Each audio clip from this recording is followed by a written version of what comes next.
Olá, olá pessoal, estamos voltando para a nossa aula de número 4,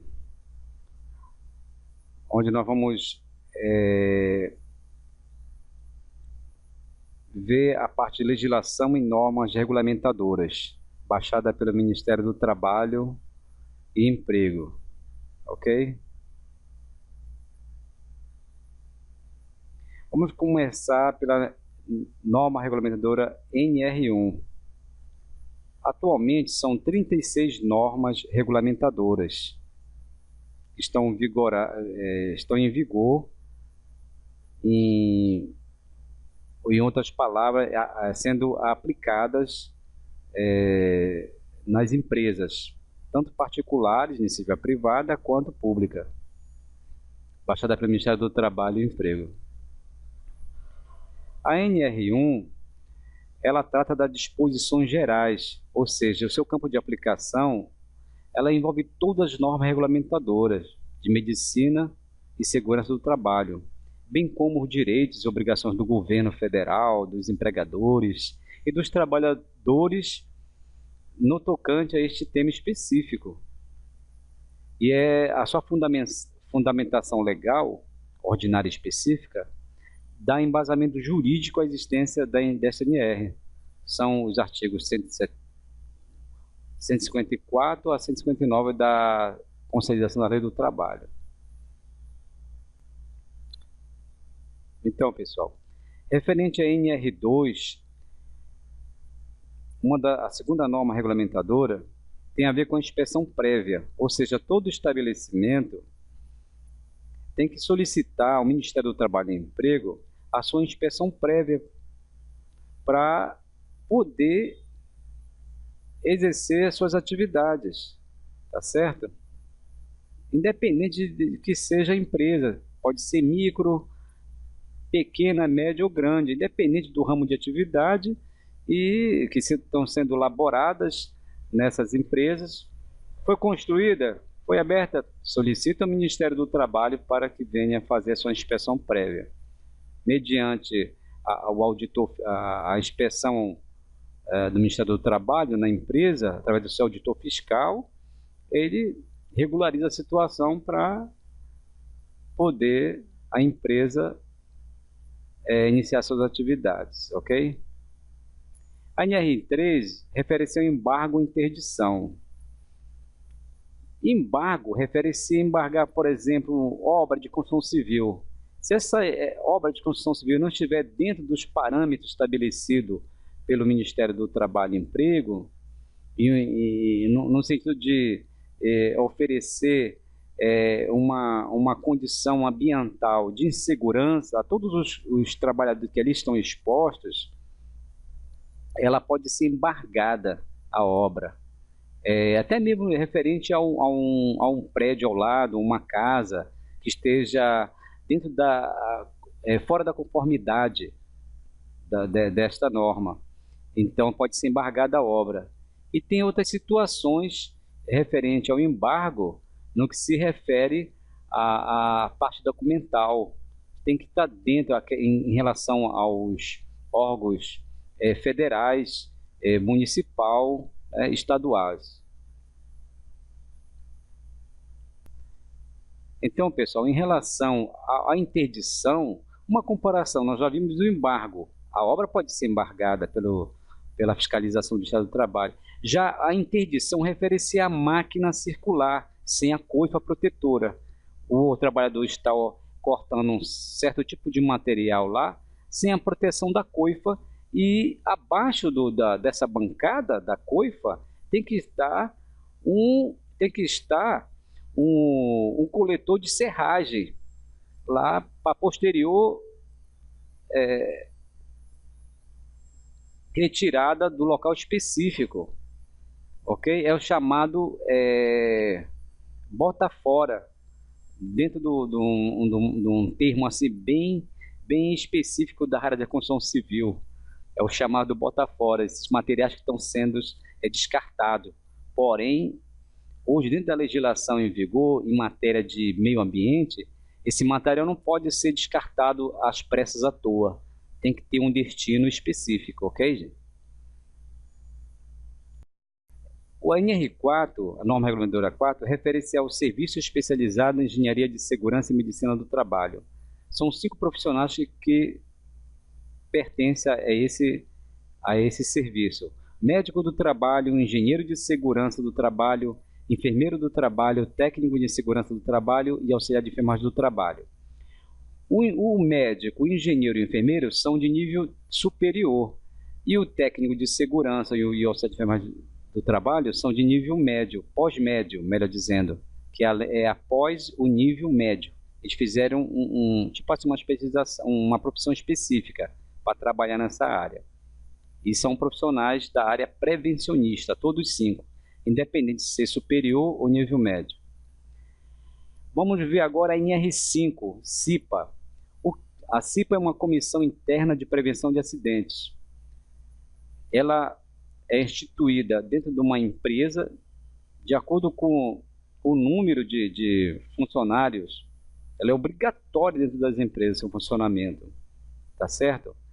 De acordo com o número de funcionários, tem que observar o KNAI da empresa. O que significa KNAI? Significa Classificação Nacional de Atividades Econômicas. Toda empresa existe, independente do porte dela, seja micro, pequena, médio ou grande porte, existe o KNAI, ou seja, a atividade laborativa dela, o que ela vai oferecer à sociedade, o que ela vai prestar serviços, ela vai industrializar, vai transformar a matéria-prima. Então, baseado no KNAI da empresa, e o grau de risco é formado a CIPA dentro da empresa, onde há representantes do empregador, no caso do empresário, e outra parte, representante do desempregado, onde ocorre uma eleição em escrutínio secreto. Então, pessoal, em relação ao EPI, como nós estávamos falando, a NR6 estabelece definir tipo de equipamento de proteção individual a que as empresas estão obrigadas a fornecer a seus empregados, sempre que as condições de trabalho exigirem, a fim de resguardar a saúde e integridade física deles. Não tem como eliminar os riscos, mas pode ser neutralizado. Através de quê? De proteção, de equipamento de proteção individual. É totalmente seguro? Não, mas ameniza se houver um acidente, ameniza o impacto e os agentes agressores à sua integridade física e biológica. A NR7 refere-se ao PCMSO, é um programa de controle médio de saúde ocupacional. Toda empresa é obrigada a elaborar e implementar, por parte de todos os empregadores e instituições que admitem trabalhadores como empregados, este programa. O objetivo é a promoção e preservação da saúde do funcionário. Dentro desse programa, o PCMSO, temos vários tipos de exames: admissional, o periódico, mudança de função, de retorno ao trabalho, e o demissional, onde é realizado pelo médico do trabalho. A NR18 refere-se a edificações. São requisitos técnicos mínimos que devem ser observados nas edificações para garantir segurança e conforto aos que nelas trabalham. A NR9 refere-se ao PPRA. O que vem a ser o PPRA? É um programa de prevenção de riscos ambientais. Ele está correlacionado com o PCMSO, enquanto que o PCMSO, que nós vimos anteriormente, ele trata da saúde do funcionário, promoção da saúde, ou esse programa, o PPRA, que refere-se em R9, ele trata especificamente da integridade física do funcionário, visando a preservação da saúde e integridade física dele. Como? Através da antecipação, reconhecimento, avaliação e controle desses riscos ambientais existentes no ambiente de trabalho. NR10. A NR10 refere-se à segurança, instalação e serviço em eletricidades. É uma norma estabelece requisitos em condições mínimas, objetivando a implementação de medidas de controle e sistemas preventivos, de forma a garantir a segurança e a saúde dos trabalhadores que, direta ou indiretamente, interajam em instalações elétricas e serviços com eletricidade. Pessoal, os funcionários que trabalham com alta tensão, AT, né, e BT, são siglas específicas da área, baixa tensão. A NR11 refere-se ao transporte, movimentação, armazenagem e manuseio de materiais. Estabelece os requisitos de segurança a serem observados nos locais de trabalho, no que se refere ao transporte, à movimentação, armazenagem e ao manuseio de materiais, tanto de forma mecânica quanto manual, objetivando a prevenção de infortúnios laborais.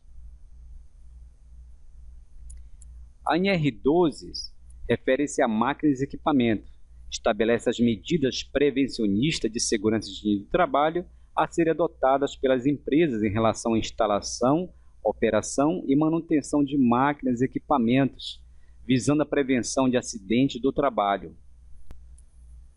A NR13 refere-se a caldeiras e vasos de pressão, estabelece todos os requisitos técnicos legais relativos à instalação, operação, manutenção de caldeiras e vasos de pressão, de modo a se prevenir a ocorrência de acidentes do trabalho. A NR14 refere-se a fornos, estabelece as recomendações técnico-legais pertinentes à construção, operação e manutenção de fornos industriais nos ambientes de trabalho. A NR15 refere-se a atividades e operações insalubres. As atividades, operações e agentes salubres, as situações que, quando vivenciadas nos ambientes de trabalho pelos trabalhadores, ensejam a caracterização do exercício de insalubre e também os meios de proteger os trabalhadores de tais exposições nocivas à saúde. Quer um exemplo? O trabalhador que está exposto à insalubridade, ele percebe, segundo a legislação, ele tem direito a perceber três graus de insalubridade. 40% que refere-se à máxima, 20% a média e 10% a mínima.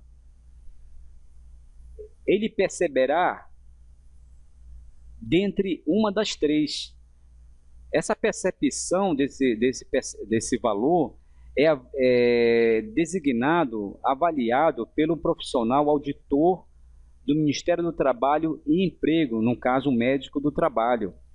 Ele passa um laudo, ele faz a avaliação e passa um laudo para a empresa que aqueles funcionários que estão expostos à insalubridade devem perceber em seu holerite, em seu pagamento incidente, 20% de insalubridade. A empresa vai ter que pagar, ou seja, é o tempo que ele está exposto ali naqueles agentes, não teve como eliminar a insalubridade. Insalubridade é que causa doença. É totalmente o inverso de salubre. Salubre é o local que oferece condições adequadas para a pessoa trabalhar. E insalubridade é que oferece condições inadequadas, condições que a pessoa pode adquirir uma doença ocupacional. É por isso mesmo que é feita essa avaliação pelo médico do trabalho, liberado o laudo, a fim de a empresa pagar esse valor correspondente incidente sobre o salário do trabalhador. É o tempo que ele está exposto ali naquele local. Não tem como eliminar. Então, pessoal, referente à NR16, atividade e operações perigosas refere-se legalmente considerada perigosas. Por que perigosa? Porque oferece perigo ao funcionário. Dá embasamento jurídico à caracterização de energia elétrica como sendo o terceiro agente periculoso. É a Lei número 7.369, de 22 de setembro de 1985, institui o adicional de periculosidade para os profissionais da área de eletricidade. Tá certo? Periculosidade. difere-se da insalubridade em termos percentuais. Referente à NR16, quem elabora esse laudo para a empresa é um engenheiro de segurança. Ele elabora esse laudo onde está especificando ali o percentual de periculosidade que a empresa deve repassar para o funcionário que está assim exposto. Caracteriza em 3 opções: 30% máximo, 20% médio e 10%. Como exemplo, se o funcionário está exposto à periculosidade de 30%, ele vai perceber esse valor incidente sobre a sua remuneração, a periculosidade. Ele está num local dentro da empresa onde está oferecendo perigo, por isso que chamam periculosidade. Agora, se tratando, como eu falei anteriormente, especificamente do eletricista, através dessa lei, dessa 7.369, de 1905, ele é garantido por lei esse valor para ele. A NR17 refere-se à ergonomia, visa estabelecer parâmetros que permitam a adaptação de homem e máquinas no local de trabalhos. Envolve as condições psicofisiológicas dos trabalhadores, de modo a proporcionar o máximo de conforto, segurança e desempenho eficiente para os trabalhadores. E em R18, gente, refere-se às condições de meio ambiente de trabalho na indústria da construção. Estabelece diretrizes de ordem administrativa, de planejamento de organização, que objetiva a implementação de medidas de controle e sistemas preventivos de segurança nos processos, nas condições e no meio ambiente de trabalho na indústria da construção civil. Pessoal, terminamos nossa 4ª aula. Veremos na próxima aula.